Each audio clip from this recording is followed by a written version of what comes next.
The voters were so blown away by TCU's victory over USC, they decided it made them a top 25 team in the country in 2025. Oh, yeah, it's Locked On Horned Frogs. Play my music.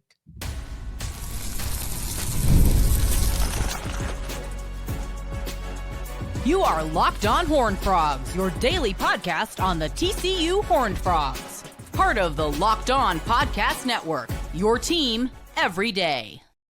What's going on, family? I am Darrion Gray, a.k.a. the Mouth of the South, host of your favorite one-stop shop for everything TCU athletics, Monday through Friday, part of the Locked On Podcast Network, but you know it better as the Locked On Horned Frogs podcast. Today's episode is brought to you by FanDuel. Go to FanDuel all playoff long to place your bets and get in on the action. Visit FanDuel.com to get your boost every game day.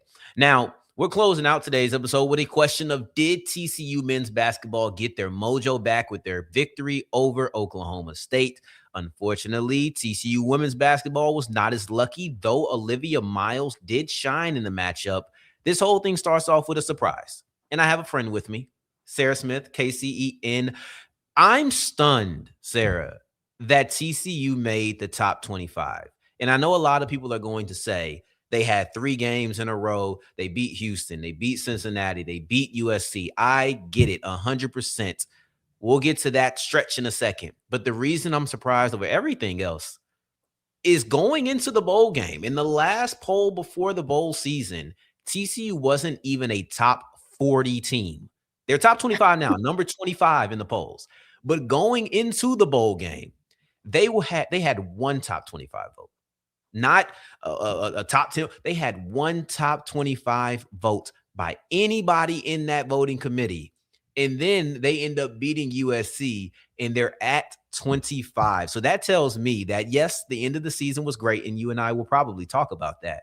But over everything else, the voters valued the victory over USC at such a high degree. And that, to me, is the reason that you're seeing the Horned Frogs in the top 25 to close the year.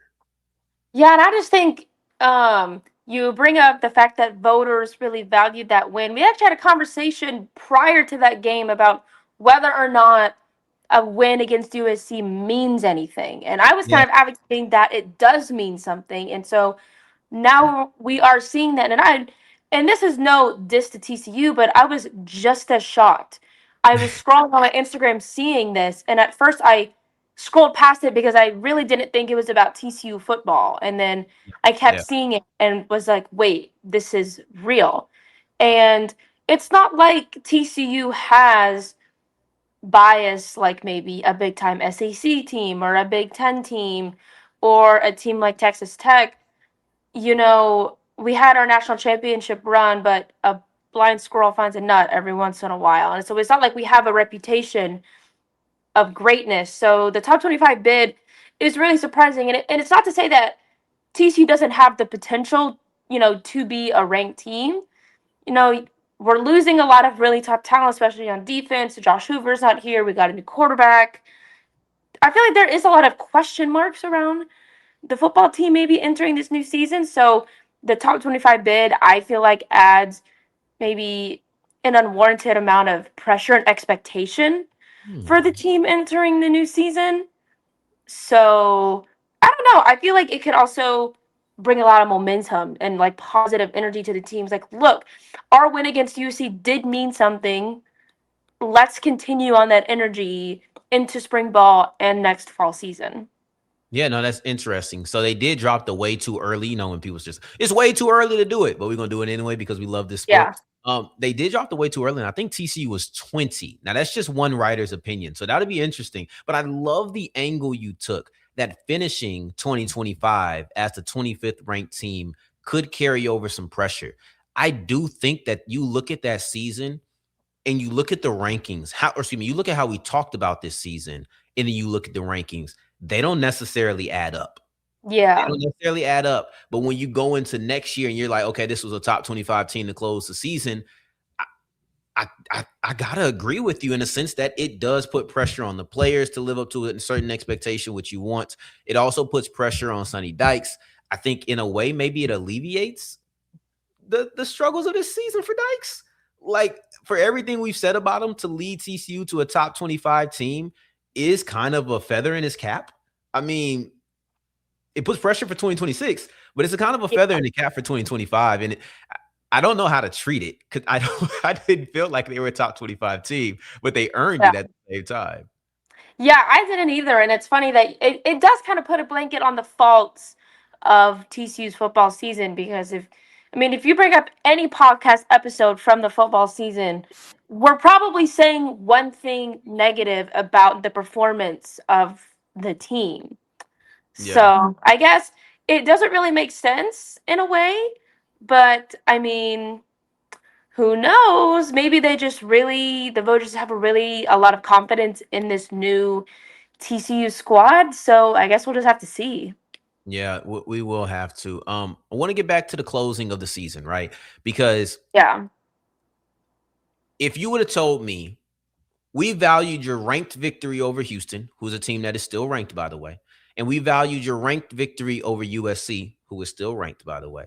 If you told me that your last 3 games featured 2 top 25 victories, and that's the reason we put you in the top 25, I could probably swallow that pill a little bit easier. And maybe that is what went into the decision.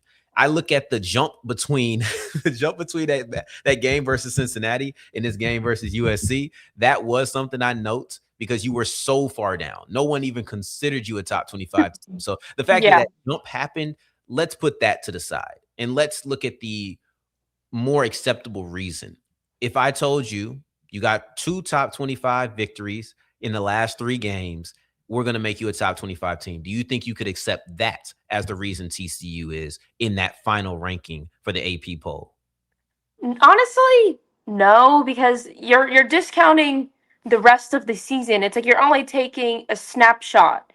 Because one of those 2 ranked wins happened at the beginning of the season, and then you No, I'm talking about the Houston game. Those 3, the last 3 games of the season. So Houston ranked. No, Cincinnati. I'm just talking. I know. I'm just talking about the 2 ranked wins. Just looking at those because TCU had the ranked win against Houston and the ranked win against USC. But just imagine TCU beat 2 ranked teams at the beginning of the season. I see you saying you're flipping the script. Okay, yeah. I'm with you. And then they lost every other game. Mm-hmm. Would it still matter? Because you still beat 2 top 25 teams, but you're only looking at a snippet of the season. You're not counting for the rest of what happened. And I feel like you need to consider that in a post, after everything is said and done. Those are things you need to consider for a post college football AP poll ranking, because that's kind of inflating TCU stock a little bit if you're just looking at one snippet of their season where they had success. And another thing, I think maybe the ranking also could account for the fact that Ken Seals, somebody who hardly touched the field, came in and won for the Horned Frogs. That is significant. So maybe that had something to do with it, but I don't think it's right in a way just to observe these last 3 games and have that be the only reason that they're in the top 25. Let me say I don't disagree with you. I don't. I also think that's probably one of the bigger flaws that come with the college polls is that it is such a what have you done recently ranking. And maybe the final poll shouldn't be that way, but it does feel like this is the way that it operates. And I think you bring up a good point where to take the last 3 weeks as a snapshot of who TCU was their entire season would be false. 1,000%. It would be false. But at any other point in the year, if you took the last 3 games they played and said, this is your ranking, we would all accept it, right? Like if you had 3 games in, let's just say week 9 through 11, you won 3 games, 2 are ranked. Yeah, you're going to be ranked based off of what you just did. So it's interesting that you point that out. And it's better to win big, it's better to win big late. It's better to win late. If you're going to have a 10-12, or a 10-2 year, not 10-12, but a 10-2 year, it's better to have 2 losses in week 1 and 2 than it is to have it in 12 and 13, because the way that the polls operate. And there, you may have just pointed out the issue in the flaw in the poll that not a lot of people talk about at the end of the year.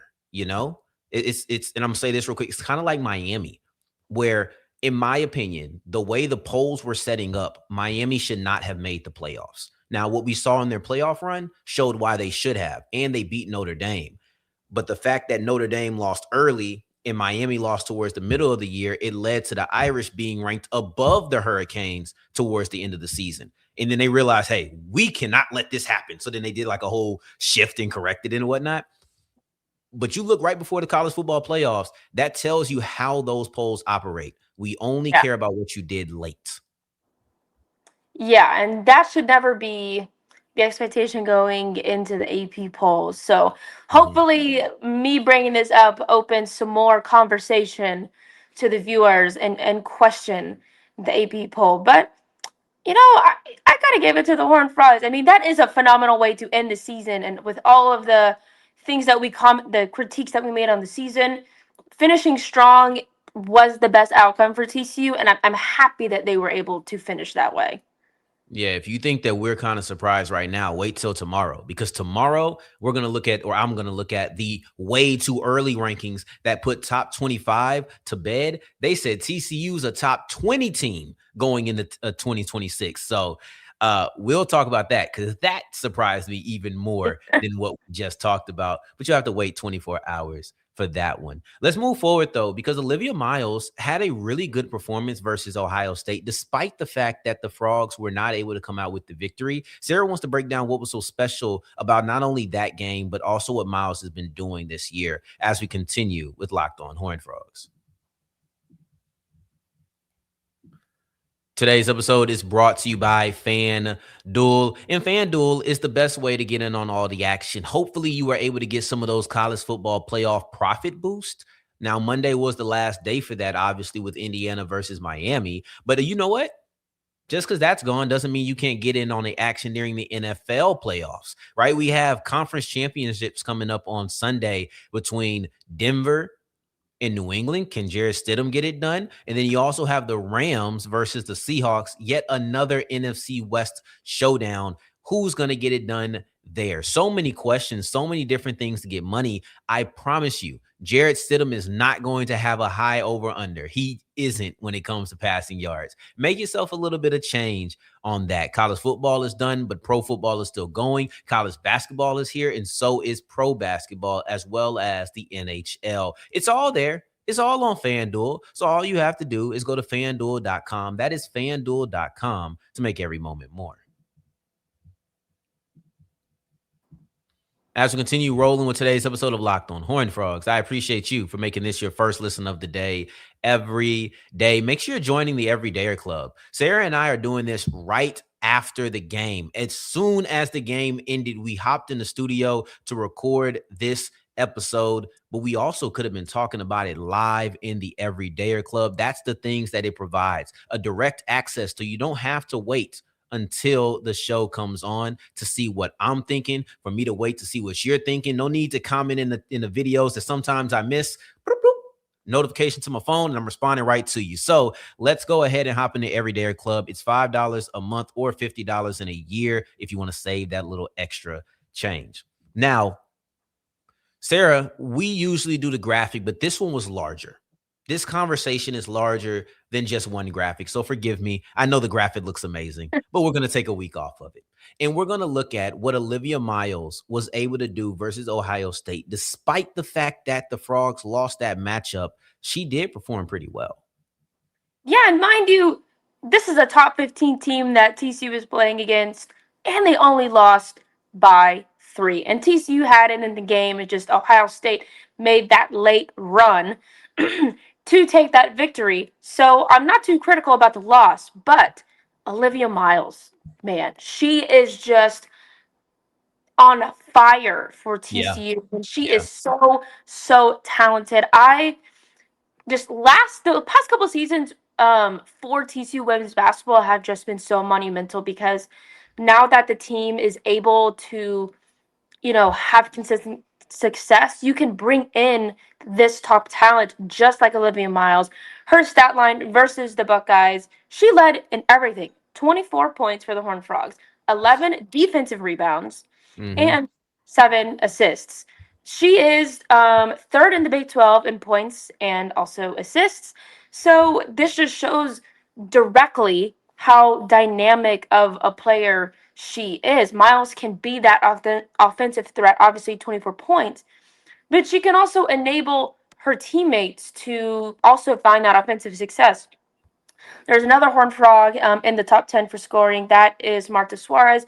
She didn't have the best game against Ohio State, but there were two other Horned Frogs that tallied double digit points, Taylor Bigby and Clara Silva for 14 and 12 respectively. So you can just see the dynamic play style of Olivia Miles, and I'm so glad that TCU was able to pick her up in the transfer portal out of Notre Dame, because her effort on that court just speaks volumes.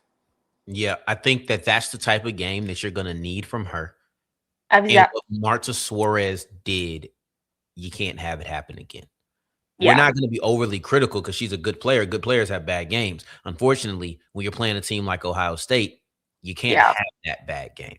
So that's the thing that's really interesting to me as a team, looking at what Ohio State and TCU played out as. You feel like Suarez won't do that again. So you feel like if you run into Ohio State, you'll win. You feel like you have a good chance at beating that team. Now, granted, you were the favorite in the game, so you should have won. But I believe Olivia Yeah. Miles can do that again if they play Ohio State or if they play 100%. TCU. I think she could do that again, and I feel confident that Suarez won't have that type of game again. So I still, because it was so abnormal, I haven't lost any confidence in TCU as a program. They still have some games to prove themselves in, but this Yeah. this matchup didn't discourage me at all. No, not at all. And it's like they have a couple big games before taking on their next ranked opponent in Texas Tech on February 1st. They got Kansas or UCF and Kansas coming up. So this is a perfect time for Marta to kind of get back into that rhythm of being an offensive power, teaming up with Olivia Miles just to be that dynamic duo. And Suarez, she didn't hit any 3-pointers. Ohio State shot above 40% from three. TCU was sub 35. So that right there is kind of what made the difference between the Buckeyes and TCU. But just overall, man, this is an offensive duo that is just powerhousing for TCU women's basketball. I mean, they are a force to be reckoned with, and I'm just excited for the regular season to be over so I can see what they do in my favorite time of the year, March Madness. What people don't know is that I'm actually taking the month of March off, and Sarah's going to host the show every day, and she's going to do March Madness, TC Locked On Horned Frogs every single day until the tournament is over. Hopefully, because that means that TCU won it all. So get ready to just no longer see me, and the only thing you'll see. All right, guys, bringing you the latest from March Madness. That's what we're gonna do because she's so passionate about this. We've been waiting for this moment since we first started doing this connection. But in all seriousness, Olivia Miles showed up in a game where I wanted to know what she was going to do. I wanted to know how she was going to perform because I didn't necessarily feel like they got her involved enough late versus West Virginia. That last game versus, or not the last game, but the game before last was the West Virginia. So you went West Virginia, then who'd you play in between that? Arizona and then Arizona, Ohio State. then Ohio State. So not the game before Ohio State, but the game before that. I didn't like how involved she was in the fourth quarter. It just felt like it felt like she wasn't touching the ball enough. When she did touch the ball, it felt like she gave it up. And I didn't see that in this game. And that's important because I'm not saying that can never happen, but it can never happen against Ohio State. It can Yeah. never happen against March Madness caliber, later round March Madness caliber teams, because I do think West Virginia is a March Madness team. But you got to be on top of it. And I felt like she rose up to the occasion. As you mentioned, she led everybody in points, rebounds, and assists. So she was really doing a lot for the team. She was setting people up. I thought that this is a performance where if you do this, you're going to win most games.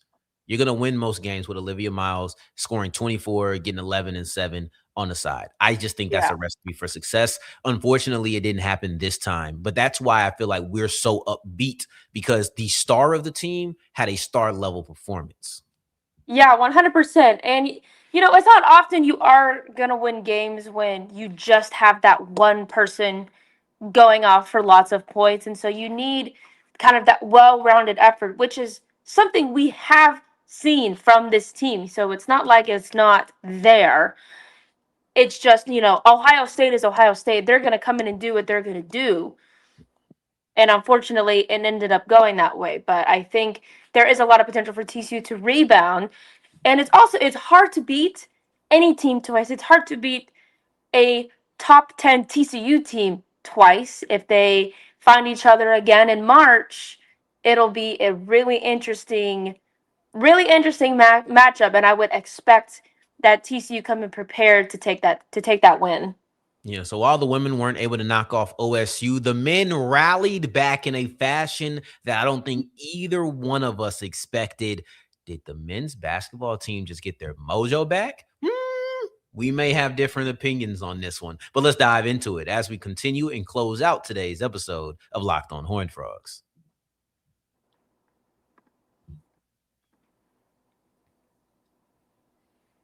As we're wrapping up today's episode of Locked on Horned Frogs, I appreciate you for making this your first listen of the day every day, making it all the way to segment 3, and I thank you 2 times for that. Thank you. Thank you. Big question. Did TCU men's basketball get their mojo back after knocking off Oklahoma State? I'll say this. Time will tell, but this is the game that you needed. I think maybe you needed to win ugly. Maybe you needed to rally back in the last 5 minutes. Maybe you needed to tell yourself that you know how to close, because that's been a big problem. And it Yeah. was most exemplified by how you performed versus Kansas. Yes, but I just don't think that TCU is a strong finishing team. There was not much margin for error, and they held Oklahoma State quiet and silent and absolutely off the board in the last 5 minutes. I don't think they scored a single point. I think they were held at 65 in the last 4 minutes and 13 seconds of this game. Yeah. That is defense from TCU, and that scoring from TCU that allowed them to come back in the latter portion of this game. Yeah, 100%. And Oklahoma State, mind you, had a 10+ point lead over TCU at one point. So when I was sitting there watching the game, seeing that, I was just, yeah, TCU's not going to win. But No. they had a very, very strong finish to that game, and I think that is commendable. They went on a 10-0 run. They made all their shots. They really capitalized on that Oklahoma State scoring drought, which is exactly what you need to do. But I don't think TCU's got their mojo back. This was a must-win game from TCU. Losing just simply was not an option for this team. They've lost. They were on a 4-game losing streak. Kansas, Arizona, BYU, and Utah. Man, they went 0 of 3 in that ranked gauntlet, and I thought they were going to come out with 2 wins, man, of that. But I should have known. I should have not believed in Jamie Dixon, because I knew that this was going to happen. As someone who's been a fan of TCU basketball for a while, I would just like to inform you that this is kind of the average Jamie Dixon experience. If you saw during the commercial break, I believe they actually played the clip of the Jamie Dixon miracle. And they will use this to manipulate you and to keep you on board with Jamie Dixon as the head coach for the Horned Frogs. But I would like to say here that that is propaganda, and they're using it intentionally to keep you on board when TCU is not doing well. And it's not that Jamie Dixon is a bad coach. I don't think that he's the right fit for TCU. We're already on track to not have a winning Big 12 record.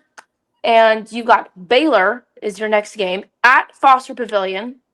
The Bears at home. That is a scary, scary environment. And then you've got Houston, number 6 Houston. And then, not to mention, coming up in also February, you got Iowa State coming up. So you got some big time opponents coming up. And this is just not the team that I'm seeing. I thought TCU played slow defense. I thought they were slow on offense. I saw a lot of the same mistakes that I am familiar with. Super rushed offense. You on transition, you immediately get the ball back, and then you're just shooting a contested three. Why Mm. not bring it out? Let's open up the field and make a strategic play. So, I'm sorry. I was feeling very passionately about that, but I love it. this is the I Jamie love it. Dixon experience, even though they won, and I think that this was a must-win game, and I'm glad that they were able to pull it back. The skepticism is still very, very needed. And they've already beat Baylor once, Hmm. but that was at home, and now you're going to Baylor's home. And TCU can win there. Let's throw back to that triple overtime insane of a game. I was there in person, and that was the best college basketball game that I've ever watched in my life. So it's possible. I don't know if it's possible with this team, though. I should have got off the screen. I should let you have your ISO. I should have ISO. All right, Sarah at the top of the key. You should have been here yesterday. So yesterday I had this conversation, and this was obviously before the matchup that we're reviewing. Yeah. But I said basically, if you don't win this game, it may be time to have conversations about the hot seat. It may be, and I wish you were here for that after hearing what you just said. I wish you were here for that conversation. I should have called you, got you on the line for the 5 minutes that I talked about it. But in all seriousness, I do think that everything's not off, right? Like off the table. I don't think that all the mistakes from the 4 games are just gone. I think that games like this can be the catalyst for rejuvenation. That's what I think. Yeah. Now, does it mean that you got your mojo back? No, I think you need more than just one game to prove that. But if you can Yeah. come back and beat Baylor on the road, then maybe we have a different conversation. Maybe we're having a different conversation. And if you beat Houston, we're having an even different conversation. But I think that had you just came out here and beat Oklahoma State, I might not have been as impressed. And I saw the 5-minute drought, 4-minute drought. Like I saw the droughts that make me so upset when watching these games. It's just like, oh, okay, you knew it was coming. Yeah.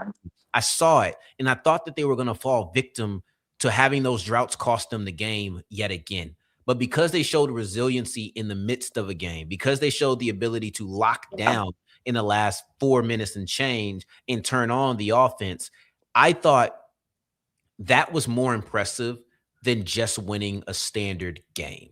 So I'm not going to say that they have their mojo back yet.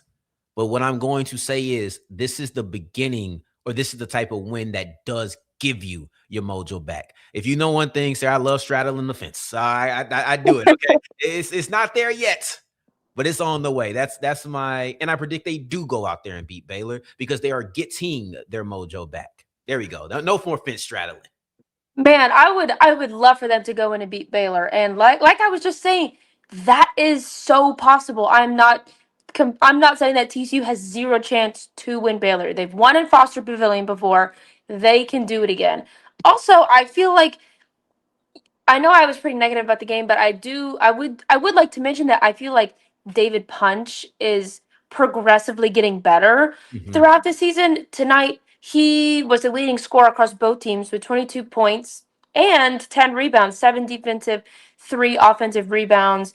I am noticing sometimes I feel like he could be more aggressive on the rim and getting those rebounds. There were some times where I just felt like he was just kind of standing there and Mhm. not, making a play on the ball.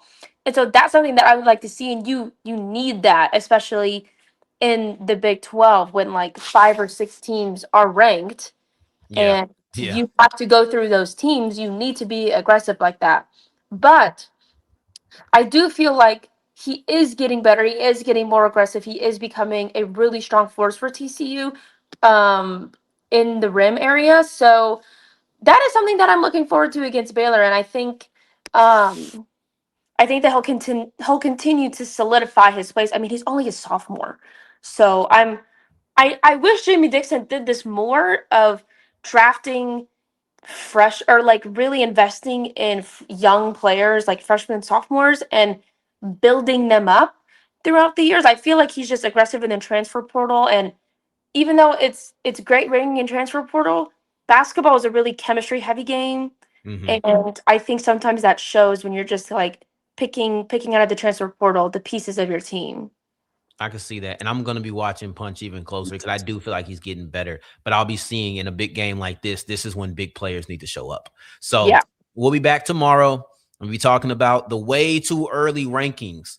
And TCU is also going to have their schedule revealed tomorrow. So that may be how we go. I don't know. We'll see. We'll probably talk about one of them depending on how the schedule actually looks. But in the meantime, in between time, until the next time that we hear each other, family, take care, stay blessed. Peace.